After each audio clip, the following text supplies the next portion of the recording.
মাত্র কয়েক সপ্তাহের মধ্যেই বদলে গেল বাংলাদেশের রাজনৈতিক মানচিত্র। শুরুটা হয়েছিল কিছু শিক্ষার্থীর প্ল্যাকার্ড হাতে রাস্তায় নামা দিয়ে, আর শেষটা একটি সরকারের পতন, একাধিক মৃত্যুর মিছিল, আর ইতিহাসের পাতায় রক্তের দাগ।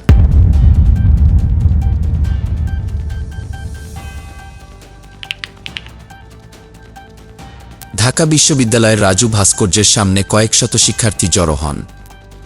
তাদের দাবি ছিল কোটা সংস্কার, বৈষম্যহীন নিয়োগ এবং ন্যায্য চাকরির ব্যবস্থা। তবে এটুকুতে শেষ হয়নি।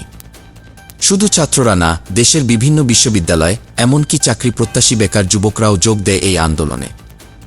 জুলাই 4 তারিখ ঢাকার শাহবাগে পুলিশ এবং ছাত্রলীগ মিলে আন্দোলনকারীদের উপর চড়াও হয়। অভিযোগ উঠে police tear gas, rubber bullet ও জলকামান ব্যবহার করে অনেক আহত হন। আর 7 জুলাই প্রথম মৃত্যুর খবর আসে।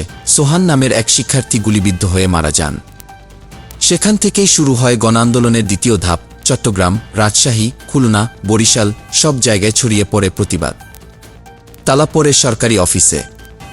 রাস্তায় নামে মানুষ, শুধু শিক্ষার্থী না, সাধারণ নাগরিক, এমনকি প্রবীণরাও।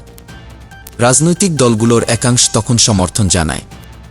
আর মিডিয়াতেও চলে 24 ঘণ্টা ফলো আপ। 15 জুলাই ঢাকা বিশ্ববিদ্যালয়ে ছাত্রজনতার মহাসমাবেশ। সেখানে ঘোষণা আসে, যদি সরকার পদত্যাগ না করে সারা দেশ অচল করে দেওয়া হবে। এদিকে দেশে ইন্টারনেট স্লো করে দেওয়া হয়, কিছু জায়গায় মোবাইল নেটওয়ার্কও বন্ধ ছিল। তবে এরপরই ঘটে বড় ঘটনা। 21 জুলাই প্রধানমন্ত্রীর কার্যালয়ে একটি প্রেস কনফারেন্স।